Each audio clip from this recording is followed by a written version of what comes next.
Hello friends, how are you? I am Ankit Pandey and welcome to my YouTube channel.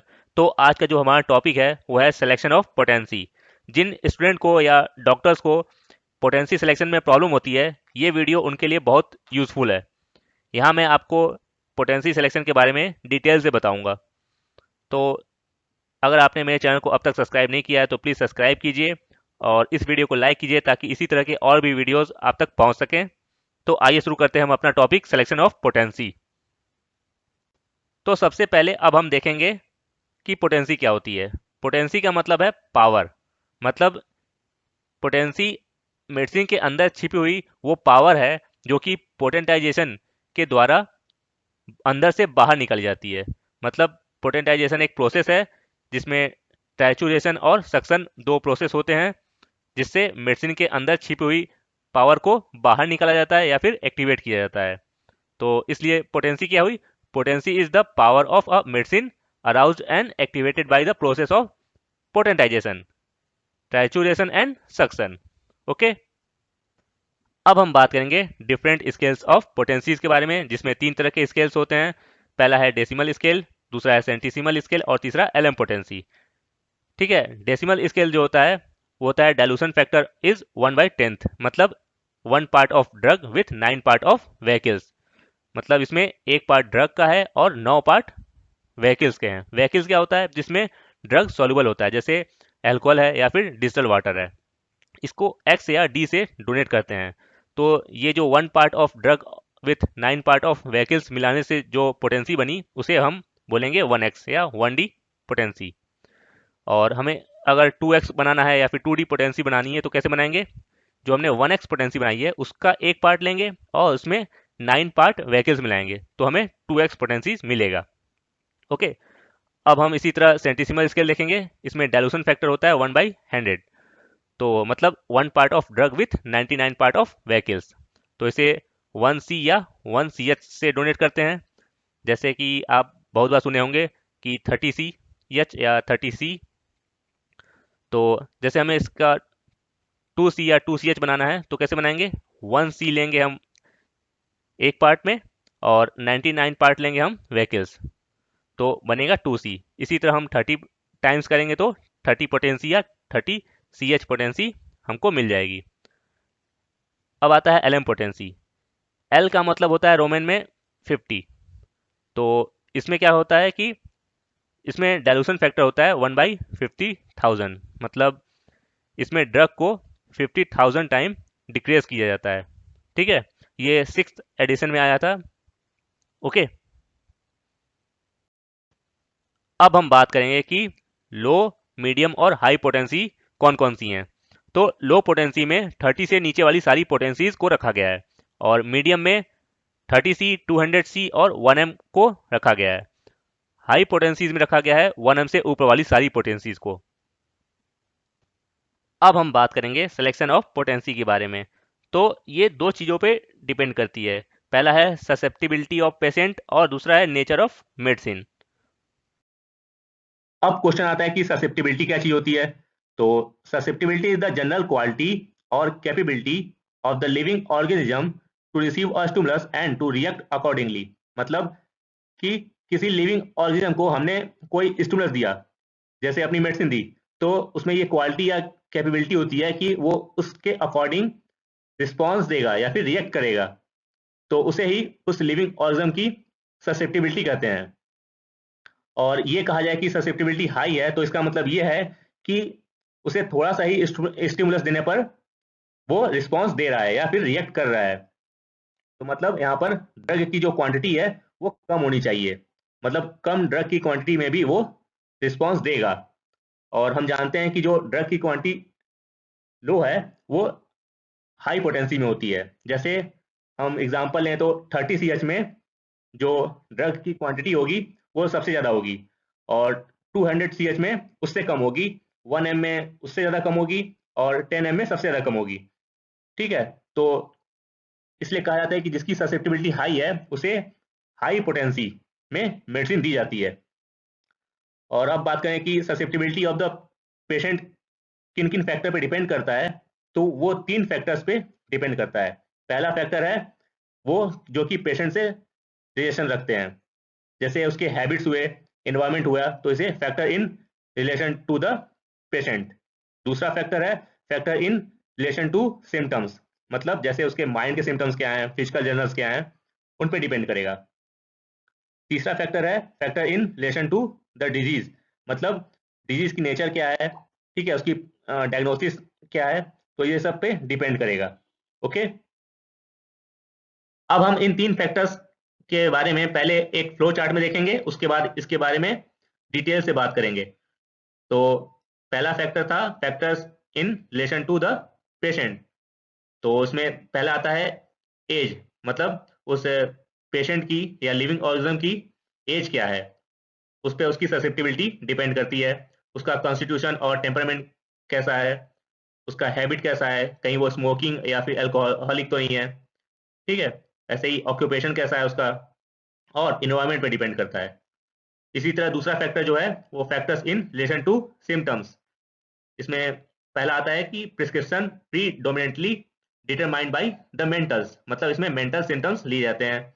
दूसरा आता है कि degree of similarity and the characteristic form of the symptoms to which the medicine is similar, मतलब यहाँ similar medicine के को देखा जाता है कि कौन सी सबसे ज्यादा सिमिलर मेडिसिन है।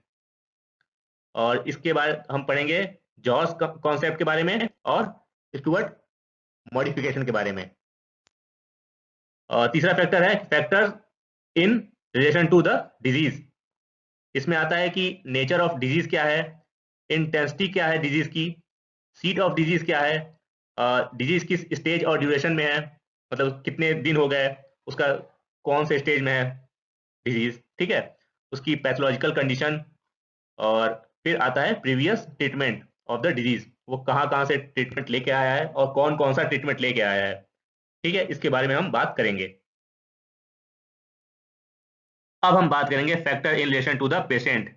इसमें पहला पॉइंट है more the susceptibility higher the potency, less the susceptibility lower the potency.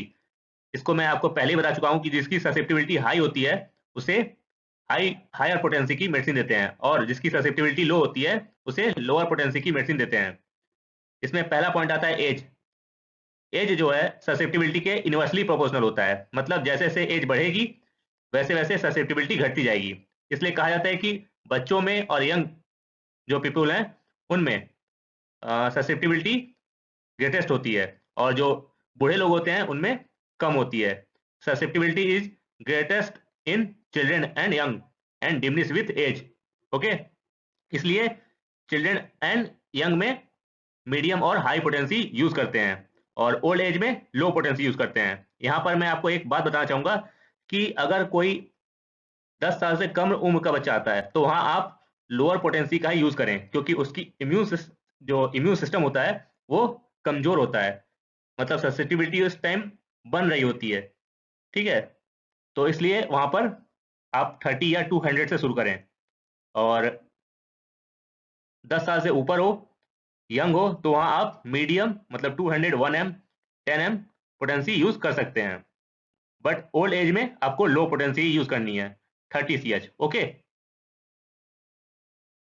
दूसरा पॉइंट है कॉन्स्टिट्यूशन एंड टेम्परमेंट, मतलब किसी पर्सन का या पेशेंट का स्वभाव कैसा है ये हमें जानना है। तो इसके तीन पॉइंट हैं। इसमें पहला पॉइंट है sensitive person of the nervous, sanguine और choleric temperament, intellectual person, quick to react, jealous and impulsive person. Sensitive person of the nervous का मतलब है कि ऐसे पर्सन जिसको नर्वसनेस से प्रॉब्लम होती है, मतलब अगर उन्हें एक्साइटमेंट हो जाए, कोई नया काम शुरू करना पड़ जाए, तो वो नर्वस हो जाएंगे और बीमार पड़ जाएंगे। सैंग्विन का मतलब है होपफुल या फिर आशावादी या खुश मिजाज। कोलेरिक टेम्परमेंट का मतलब है बहुत ज्यादा इरिटेबल पर्सन या फिर बहुत जल्दी जिनको गुस्सा आ जाता है। इंटेलेक्चुअल पर्सन का मतलब है बहुत बुद्धिमान, क्विक टू रिएक्ट मतलब तुरंत एक्शन लेने वाले। जेलस का मतलब होता है जोशीले पर्सन, जो फुल ऑफ एनर्जी के साथ कोई काम करते हैं। इम्पल्सिव पर्सन का मतलब है जो बिना सोचे समझे तुरंत एक्शन ले लेते हैं। तो ऐसे पर्सन है तो उन्हें हाई पोटेंसी दी जाती है। अगर ओवर सेंसिटिव पेशेंट है या फिर इडियोसिनक्रेटिक पेशेंट है तो उन्हें मीडियम पोटेंसी दी जाती है। इडियोसिनक्रेटिक पेशेंट कौन होते हैं? वो पेशेंट या पर्सन जो सभी मेडिसिन की प्रूविंग कर देते हैं, कोई भी इनको मेडिसिन दी जाए उनकी प्रूविंग ये कर देते हैं। तो इन्हें मीडियम पोटेंसी में मेडिसिन देनी चाहिए, जैसे 200 पोटेंसी। नेक्स्ट जो है वो है torpid and phlegmatic individual, dull of comprehension and slow to react, idiot, the deaf and dumb. Torpid का मतलब होता है डल पर्सन, फ्लेगमेटिक का मतलब होता है लेजी पर्सन, और डल ऑफ कंप्रहेंस का मतलब आपको पता ही होगा, एंड स्लो टू रिएक्ट मतलब उनका जो रिएक्शन होता है वो किसी काम को लेके वो या फिर किसी बात को लेके वो स्लो होता है। इडियट मतलब जो इडियट्स होते हैं, बुद्धू होते हैं। द डीफ एंड डम मतलब गूंगे और बहरे हो, तो ऐसे लोगों को लो पोटेंसी में मेडिसिन या रेमेडी दी जाती है। तीसरा पॉइंट है हैबिट, ऑक्यूपेशन एंड इन्वायरमेंट। इन तीनों को हम एक में पढ़ेंगे। तो कुछ ऐसे फैक्टर्स होते हैं जो कि ससेप्टिबिलिटी को इंक्रीज कर देते हैं और वहां पर हायर पोटेंसी यूज करनी पड़ती है। जैसे इंटेलेक्चुअल ऑक्यूपेशन है, जहां पर बौद्धिक काम हो, इमोशन से जुड़े हुए काम हो, या फिर सेडेंटरी ऑक्यूपेशन हो जहां पर हमेशा बैठ के काम करना है और फिजिकल वर्क जीरो के बराबर हो, लॉन्ग स्लीप हो। ओके, इन सब चीजों से ससेप्टिबिलिटी बढ़ जाती है। और कुछ ऐसे फैक्टर्स होते हैं जो कि ससेप्टिबिलिटी को डिक्रीज कर देते हैं और वहां पर लो पोटेंसी यूज होती है। जैसे severe labour out of door, जैसे मजदूर होते हैं वो बहुत ज़्यादा फिजिकल वर्क करते हैं, उनकी बात यहाँ की जा रही है। लिटिल स्लीप, जो कम सोते हैं। हुज फूड इज कोज मतलब जो जंक फूड ज़्यादा खाते हैं, हेल्दी खाना कम खाते हैं। Tobacco workers and dealers, tobacco workers मतलब जो कि टोबैको खाते हैं या फिर टोबैको को बेचते हैं, उनके आसपास भी कोई ना कोई स्मोकिंग करता है तो उसके धुएं से भी उसकी ससेप्टिबिलिटी डिक्रीज होगी। इसी तरह जो ड्रगिस्ट हैं, परफ्यूमर्स हैं, या फिर केमिकल वर्कर्स हैं, उनमें भी ससेप्टिबिलिटी डिक्रीज होती है इन सब चीज़ों की वजह से। ओके, और वहां पर लो पोटेंसी यूज करते हैं। अब जो दूसरा फैक्टर है वो है factors in relation to symptoms, मतलब सिम्टम्स से रिलेटेड फैक्टर्स जो कि ससेप्टिबिलिटी को अफेक्ट करते हैं। तो उसमें पहला आता है prescription predominantly determined by the mentals. तो इसका कहने का ये मतलब है कि किसी रेमेडी के सिलेक्शन के लिए उस पेशेंट के मेंटल सिम्टम्स सबसे ज़्यादा इंपॉर्टेंट रोल निभाते हैं। मतलब आपको अगर केस टेकिंग में किसी एक मेडिसिन के अनुसार ही, एक मेडिसिन के समान, जैसे पल्साटेरा जो सिम्टम्स होते हैं मेंटल्स, वो आपको किसी पेशेंट में मिल जा रहे हैं, तो आप उस पेशेंट को पल्साटेरा हायर पोटेंसी में देंगे। ठीक है, तो इससे आपको रिजल्ट बहुत जल्दी और पॉजिटिव मिलेगा। इसलिए कहा गया है कि the mentals in case given best result when higher potency. इसी तरह दूसरा है degree of similarity and the characteristic form of the symptoms to which the medicine is similar. मतलब आपने किसी पेशेंट का केस टेकिंग किया है और आपको उसमें कुछ पिकुलियर सिम्टम्स और कैरेक्टरिस्टिक सिम्टम्स मिल रहे हैं जो कि एक मेडिसिन को इंडिकेट कर रहे हैं, तो आपको वो मेडिसिन को हायर पोटेंसी में देनी है। Okay, more similar remedy, the peculiar and characteristic form of the remedy, the greater the susceptibility to that remedy and use higher potency। तीसरा जो पॉइंट है वो है जॉर्ज कॉन्सेप्ट। तो ये डिपेंड करता है ड्रग क्यूइंग पर। इन्होंने ये बताया कि अगर हम किसी रेमेडी को लो पोटेंसी में यूज करते हैं तो वो केवल जनरल और कॉमन सिम्टम्स को प्रोड्यूस करता है, और अगर हम उसी को हायर पोटेंसी में यूज करें तो वो मेंटल सिम्टम्स को भी प्रोड्यूस करता है। इसलिए कहा गया है कि अगर आप किसी पेशेंट के सिम्टम्स लेते हैं, मतलब जो आपको सिम्टम्स मिला है, अगर वो किसी एक रेमेडी को नहीं बल्कि कई सारे रेमेडी को, 2-3 रेमेडी को इक्वली इंडिकेट कर रहा है, तो आपको उसमें मोस्ट सिमिलर रेमेडी को चुनना होगा और उसको लो पोटेंसी में देनी चाहिए, ताकि अगर उससे एग्रावेट हो भी हो तो कम हो। बट अगर आपको जो सिम्टम्स मिले हैं वो किसी एक रेमेडी के हैं, मतलब वो किसी सिर्फ एक ही रेमेडी को इंडिकेट कर रहा है, तो आपको क्या करना है, उस रेमेडी को हाई पोटेंसी में देना है। इससे रिजल्ट पॉजिटिव आएगा। चौथा जो पॉइंट है वो है स्टुअर्ट क्लॉज मॉडिफिकेशन। इन्होंने जॉर्ज एडवाइस या जॉर्ज कॉन्सेप्ट को स्लाइटली मॉडिफाई किया था और बताया था कि अगर आपको किसी रेमेडी के मोर पेकुलियर और मोर कैरेक्टरिस्टिक सिम्टम्स मिल जा रहे हैं, तो इसका मतलब ये है कि उस पेशेंट में इस रेमेडी के लिए ससेप्टिबिलिटी हाई है, तो आपको हायर पोटेंसी में रेमेडी देनी चाहिए।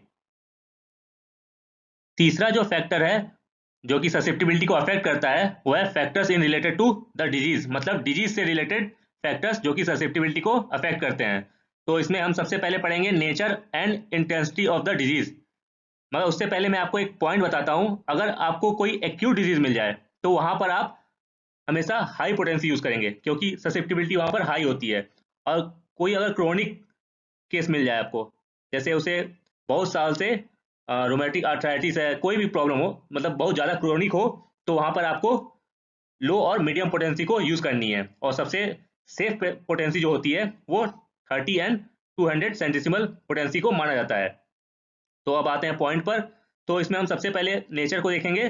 तो पहला है इन एक्यूट डिजीज, मतलब यहाँ पर एक्यूट डिजीज है तो मैंने आपको बताया कि इसमें ससेप्टिबिलिटी हमेशा हाई होगी। तो यहाँ पर आपको हाई पोटेंसी से शुरुआत करनी होगी, मतलब मेडिसिन को हाई पोटेंसी में देनी है। उसी तरह अगर कोई दूसरा पॉइंट है in acute cases on chronic trouble, मतलब उसे प्रॉब्लम तो क्रोनिक है मगर उसके जो अटैक आ रहे हैं वो एक्यूट है। जैसे कार्डियक अस्थमा है, तो कार्डियक अस्थमा का जो अटैक है वो एक्यूट में आता है, लेकिन ये प्रॉब्लम क्रोनिक है।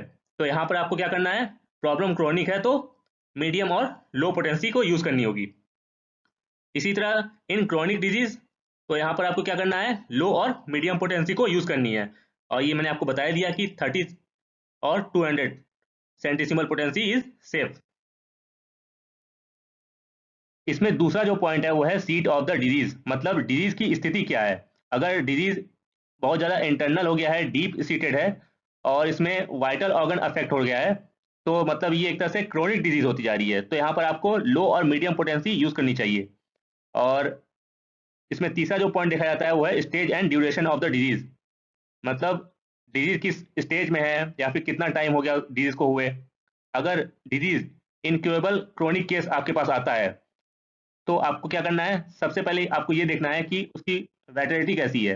अगर उसकी वैटलिटी गुड है और पैथोलॉजिकल कंडीशन जो है नॉट यट टू एक्सट्रीम है, मतलब ज़्यादा फैली नहीं है, तो यहाँ पर आपको लो और मीडियम पोटेंसी यूज़ करनी चाहिए।